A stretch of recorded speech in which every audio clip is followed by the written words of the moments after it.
네, 동역자 여러분, 오늘 여러분들과 함께 나눌 말씀은 제목을 제가 먼저 알려드리겠습니다.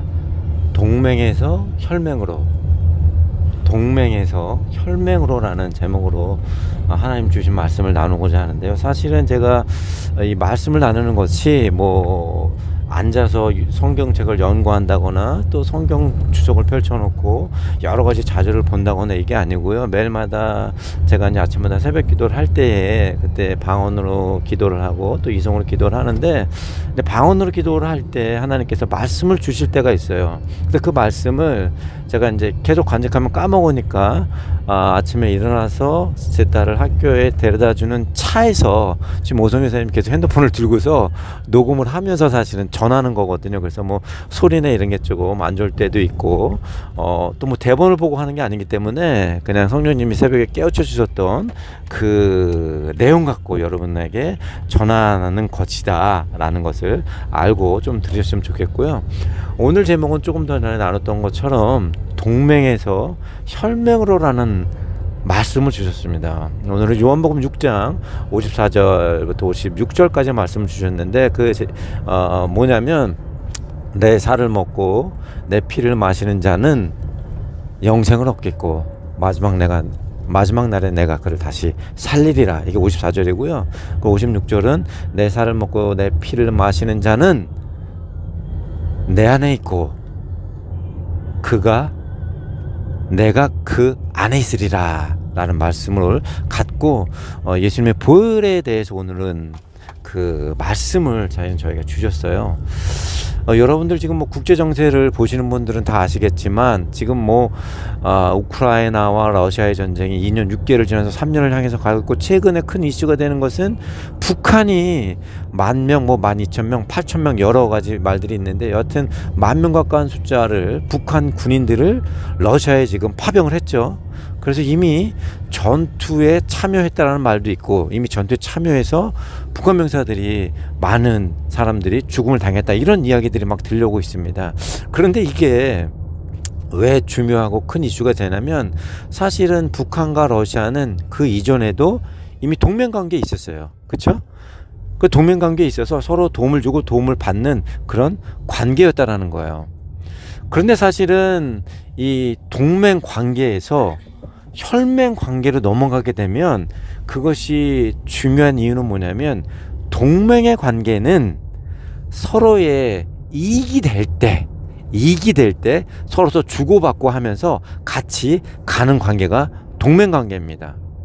그런데 혈맹 관계는 무엇이냐 하면 서로의 이익을 뛰어넘어서 피로 맺어진 관계를 뜻해요. 근데 지금 러시아의 전쟁을 보면 북한의 전쟁이 아님에도 불구하고 러시아와 북한과 새로운 조약을 맺었죠. 국교 조약을. 그래서 한 나라가 침공을 받으면 북한의 병사가 또는 러시아의 병사가 그 침공받은 나라로 가서 도와줘야 된다. 그런 도와주게 된다는 건 무슨 말입니까? 다른 나라에 가서 자기네 병사들이 피를 흘리면서 죽게 된다는 거예요. 그래서 동맹 관계를 뛰어넘어서 이제는 피를 흘리는 피로 맺어진 혈맹 관계가 되었다라는 것이고, 그 말은 나중에 북한과 한국이 전쟁 관계에 있게 되면 역시 러시아 또한 북한에 참여해서 북한을 대신해서, 북한군을 대신해서 우리나라에 와서 함께 피를 흘리며 싸우는 관계가 되었다라는 것입니다. 그래서 지금 러시아 북한 혈맹 관계로 맺어진 이 문제 때문에 전 세계 제3차 세계 대전으로까지 이어질 수 있다라는, 그리고 국제 정세가 굉장히 지금 시끄러운 상황 가운데 있죠. 자, 이 얘기를 왜 하냐면 우리 또한 예수님과의 관계에 있어서 이전에는 동맹 관계였었어요. 자, 제자들이 예수님과 함께 3년 반을 다녔습니다. 예수님께서 그들을 가르치셨죠. 말씀을 가르치시고 병자들을 고치시고 귀신을 떠내보내시고 수많은 기적과 오병이어를 통해서 수없이 2만 명이나 되는 사람들을 또 먹여주시고 배부르도록 채워주셨어요. 우리의 삶의 문제, 우리의 또 구원의 문제, 우리 질병의 문제, 우리의 모든 저주의 문제들을 다 해결해 주셨다는 거예요. 그런데 예수님이 십자가에 못 박혀 돌아가시고 또 대제사장의 집에서 고난을 받으시자 베드로는 어땠습니까? 예수님을 3번이나 부인하게 됐죠. 마지막 3번째는 어떻게 침까지 뱉으면서 예수님을 저주했어요. 그러면서 예수님을 홀로 내비두고 도망을 갔죠. 베드로뿐만이 아니죠. 베드로 이하 다른 제자들은 그 대제사장의 집에 가기도 전에 예수님께서 겟세마네 동산에 기도하시다가 잡혔을 때 이미 그때 다 도망을 갔다라는 거예요. 왜 그럴까요? 왜냐하면 예수님의 관계가 동맹관계밖에 되지 않았다라는 거예요. 그들은 예수님과의 관계를 통해서 예수님이 이 땅에 구세주로 온 것은 믿었습니다. 그런데 예수님을 통해서 자기들 삶에 어떤 이익을 얻고자 했다라는 거예요. 그런데 그 이익을 얻고자 했던 예수님이 자기들 눈앞에서 십자가 못 박혀 돌아가시자 예수님이 아무 힘도 없는 사람이었구나. 결국 나의 삶의 이득도 모두 사라지게 생겼어 라고 생각하자 예수님과 맺었던 동맹의 관계가 다 끊어져 버렸다라는 거예요. 왜? 동맹관계는 서로의 이익이 부합할 때만 함께 할 수 있기 때문입니다. 그래서 예수님과 3년 반 동안 함께 먹고 자고 모든 일을 겪었음에도 불구하고 제자들은 예수님께서 고난받으시고 십자가에 못 박혀 돌아가시자 예수님이 내 삶에 이득이 될 수 없다는 걸 파악하는 순간 도망을 갔던 거예요. 예수님을 내버려버리고 예수님과의 동맹의 관계가 끊어져 버렸죠. 그리고 예수님이 이제 십자가에 못 박히시고 3일 만에 다시 부활하셔서 제자들 앞에 나타나게 됩니다. 그런데 그때도 여전히 제자들은 예수님과의 관계에 있어서 동맹의 관계를 벗어나지 못했어요. 내가 다시 부활해서 너희들 앞에 나왔고 내가 그들에게 평안을 주고 그들에게 다시 살아나셔서 갈릴리 바닷가에서 또 생선을 구워 먹고 떡을 구워 줬음에 불구하고 아직도 그들의 삶에 있어서는 예수님은 그저 동맹의 관계에 지나치지 않았다라는 거예요. 동맹의 관계는 자기에게 이득을 주지 않으면 아무런 의미가 없고 관계가 결렬되는 것입니다. 그런데 예수님과의 그런 동맹 관계, 이득의 관계에서 혈맹의 관계로 변화되는 변곡점이 찾아옵니다. 그때는 언제죠? 바로 성령 마가의 다락방에서 예수님이 돌아가신 지 며칠 만이죠? 50일 만에 마가의 다락방에 임했던 성령이 제자들에게 임하자 이제 동맹의 관계에서 혈맹의 관계로 바뀌게 됩니다. 왜냐하면 예수님이 요한복음 6장 54절에 말씀하셨던 것처럼 내 살을 먹고 내 피를 마시는 자는 내 안에 있고 그가 나도 그 안에 있으리라 그랬거든요. 나도 그 안에 있다라는 것은 그와 함께 한다라는 거예요. 무엇을 통해서? 성령을 통해서. 성령은 무엇입니까?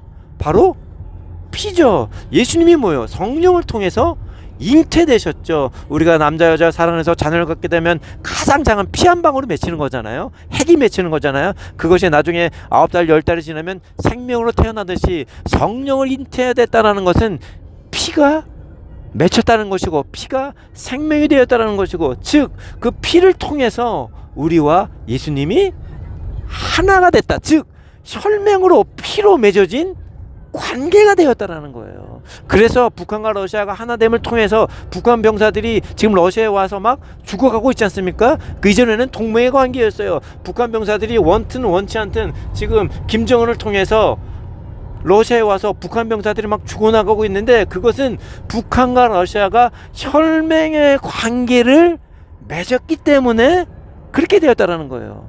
마찬가지로 예수님 또 제자들도 이제 동맹의 관계에서 성령을 통해서 혈맹의 관계로 맺어지자 이제 제자들도 죽음을 두려워하지 않는 자들이 되었다라는 거예요. 왜?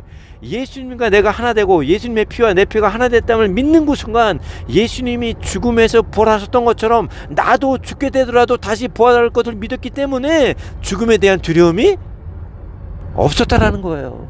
그래서 혈맹의 관계가 되는 순간 그들에게는 죽음도 두려워하지 않고, 베드로는 죽을 때 나를 똑바로 십자가에 못 박혀 죽을 나는 그런 자격이 안 된다. 나는 예수님을 3번이나 부인했던 사람입니다. 그러니 나를 십자가에 거꾸로 박아달라고 말을 했고, 사도 바울은 목이 잘려서 모가지가 떨어졌고 수없이 많은 초대교회 순자들이 예수님과 함께 혈맹의 관계로 업그레이드 되자 불에 타 죽고 십자가에 못 박혀 죽고 죽청에 찔려 죽고 수없이 많은 죽음에도 불구하고 두려워하지 않다는 것은 예수님과 내가 하나됨을 믿었고, 그러면 예수님이 부활했던 것처럼 나도 부활한다는 그 믿음이 있었기 때문이라는 거예요. 즉 예수 죽음 내 죽음, 예수 벌 내 벌, 예수 승천 내 승천, 예수 보좌 내 보좌, 예수 천당 내 천당, 예수 능력 내 능력, 예수 영생 내 선생, 예수 형통 내 형통, 예수 건강 내 건강, 예수 부요 내 부요가 된 것을 믿었다라는 거예요. 왜? 혈맹을 넘어서, 아니 동맹을 넘어서 혈맹으로 갔기 때문입니다. 사실은 태초에 우리는 이미 하나님과 혈맹의 관계가 됐죠. 그래서 하나님이 아담과 하와에게 에덴 동산을 주면서 그것을 잘 지키라고 말씀을 하셨어요. 그리고 내 말을 잘 지켜라, 내 말에 순종이라고 말씀하셨죠. 그런데 그만 아담과 하와가 하나님께서 맡겨주신 그 나라를, 하나님의 말씀을 거역하고 어떻게 됐죠? 마귀 사탄에게 빼앗기고 말았어요. 그런데 하나님께서는 우리와 어떤 관계이죠? 혈맹의 관계이기 때문에 당신의 하나밖에 없던 독생자 아들 예수, 하늘나라의 왕자이신 예수님을 우리 땅, 저주받은 땅에 보내서 혈맹의 관계를 맺었기 때문에 우리 대신 우리의 모든 죄를, 우리의 모든 질병을, 우리의 모든 가난을, 우리의 모든 저주를 갖고 우리 대신해서 피를 흘리며 죽게 만드셨다라는 거예요. 왜? 도대체 아무 상관도, 우리가 예수님과 하나님과 아무 상관도 없다면 왜 우리를 위해서 대신 죽게 하셨겠습니까? 그것은 하나님과 우리가, 예수님과 우리가 피로 맺어진 혈맹의 관계이기 때문에라는 거예요. 근데 그럼에도 불구하고 우리가 하나님과 예수님과 하나 된 혈맹의 관계임을 깨닫지 못했습니다. 그러자 하나님께서는 성령을 보내주셔서, 성령을 우리 안에 보내주셔서, 예수님께서 성령으로 새로 잉태되셨던 것처럼 우리도 예수님과 하나됨과 피로 하나된 혈맹의 관계를 깨닫게 하셨다라는 겁니다. 무엇을 통해서? 성령을 통해서. 성령을 통해서. 동역자들도 보면요, 저희가 이제 선교 15년 정도가 되다 보니까 뭐 많지는 않지만, 저희는 고정으로 후원받는 사람들이 아니기 때문에 많지는 않지만 믿음의 동역자들이 그래도 꽤 있었었죠. 그리고 그 중에는 지금 15년째까지 함께 하시는 몇 안 되는 분들이 있고, 또 그 사이사이에 많은 분들이 계셨었는데 어디를 갔는지 다 떠나가고 없어요. 왜 그럴까요? 그렇죠. 혈맹의 관계가 된 게 아니라 동맹의 관계에 지나지 않았기 때문이에요. 뭔가 이런 선교 사역을 사실은 하나님을 보고 하는 것일 텐데, 하나님 나라의 사업을 예수님의 제자들처럼, 성령을 만나기 전에 예수님의 제자들처럼 하나의 동맹관계, 이익관계로 봤다라는 것입니다. 그래서 자기가 잘 나가고 자기가 잘 살고 어떤 필요가 있을 때, 무슨 기도 제목이 있을 때는 함께 했는데 이제 좀 어려움이 닥쳐오고 내 기도 제목이 다 이루어지고 하니까, 내 이득을 다 봤으니까 그 동맹관계가 끊어지고 더 이상 함께하지 않게 되더라는 것입니다. 혈맹관계로 업그레이드 되지 못했다라는 거예요. 사랑하는 믿음의 동역자 여러분, 여러분은 지금 하나님과 동맹의 관계에 있습니까? 아니면 혈맹의 관계에 있습니까? 우리가 혈맹의 관계에 있지 못하면, 즉 내 살을 먹고 내 피를 마시는 자는 영생을 얻는다 말씀하셨는데, 우리가 예수님의 피를 마시지 않으면 영생을 얻지 못하고 천국에 들어갈 수 얻게 된다라는 거예요. 우리가 심판의 날, 이제 하나님의 심판대한테 가서 심판장이신 하나님을 앞에 두고, 또 변호하신 예수님을 두고, 또 우리의 증인이신 성령을 두고 그 앞에서 심판을 받게 되는데, 그때 우리가 천국에 들어갈 수 있는 자격을 확증하는 것이 무엇입니까? 바로 예수님의 피예요. 예수님이, 하나님 이 사람은 나와 함께 됐습니다, 나 함께 피를 나눈 사람입니다. 그때 누가 증언합니까? 예수님이 우리의 변호사에 대해 말씀하시고, 증언하시는 분은 성령님이시죠. 성령님이 주관하시는 거예요. 내가 이 사람 안에 함께 있습니다 하고 성령님이 우리 안에서 팍 뛰쳐 나오시는 것입니다. 왜? 성령을 받는 자들만이 예수님의 피를 잉태하기 때문이죠. 한 달마다 우리가 교회에서 성찬식을 하게 됩니다. 그렇죠? 떡을 먹고 또 포도주를 마시면서 예수 그리스도를 통해서 우리의 천국의 구원받는 자들로 살아간다는 그런 성찬식을 하게 되잖아요. 그런데 이 성찬식이 비록 우리가 천국에 구원받는다는 의미만을 갖고 있는 것은 아니에요. 무엇이 또 있냐 하면 예수님과 내가 혈맹의 관계를 맺었다는 것을 우리에게 깨쳐주는 거예요. 예수님과 내가 혈맹의 관계를 맺었다는 것을 알아야만이 우리가 하는 나라 하에 들어갈 수 있고, 예수님과 내가 혈맹의 관계를 과정계를 맺었다는 것을 알아야만이 우리가 예수님과 하나됨을 믿을 수 있으며, 예수님과 내가 하나의 피로 혈맹을 맺었다는 것을 알아야만이 나의 삶의 문제들, 질병의 문제들, 가난의 문제들, 저주의 문제들, 나의 삶의 모든 문제들을 예수님과 가까이 나와서 응답받을 수 있다는 확신이 든다라는 거예요. 왜? 예수님과 나는 피로 맺어진 혈맹의 관계이기 때문에 우리의 기도를 들어줄 수밖에 없다라는 것입니다. 사랑하는 믿음의 독자 여러분, 여러분은 지금 예수님과 어떤 관계에 있습니까? 하나님과 어떤 관계에 있습니까? 동맹을 넘어서 혈맹을 가는 길로 가십시오. 동맹을 넘어서 혈맹의 관계를 맺으십시오. 동맹에서 혈맹의 관계로 나아가십시오. 그러면 여러분이 갖고 있는 삶의 모든 문제들, 질병의 문제들, 가난의 문제들, 남편의 문제들, 또한 자녀의 구원의 문제들, 직장의 문제들, 사업의 문제들, 모든 것들을 예수님께서 풀어주실 수밖에 없습니다. 왜냐? 우린 예수님과 피로 맺어진 혈맹의 관계이기 때문입니다. 내가 이런 여러분 지금 계속 어려움이 닥치고 있는데요. 그럼에도 불구하고 이겨낼 수 있는 것은 예수님께서 오늘 이렇게 하나님께서 말씀을 통해서 주신 하나님과 예수님과 혈맹의 관계를 맺었다라는 확신과 믿음이 있기 때문이에요. 그래도 지금 당장 구원을 받지 않아도 반드시 주님께서 구원하신다는, 왜? 피로 맺어진 혈맹의 관계이기 때문에.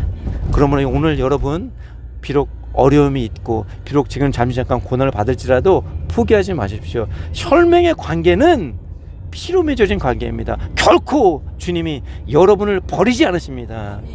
그러므로 오늘도 그 희망을 가지시고 예수님 앞으로, 하나님 앞으로 혈맹의 관계임을 기억하며 나가십시오. 그러면 오늘 여러분의 모든 일이 잘되고 형통하며 영혼이 잘된 같이 범죄 잘되고 강건하며 생명 얻되 더 풍성히 얻는 놀라운 역사가 일어날 줄 믿습니다. 네, 이상 박말 선교사였습니다.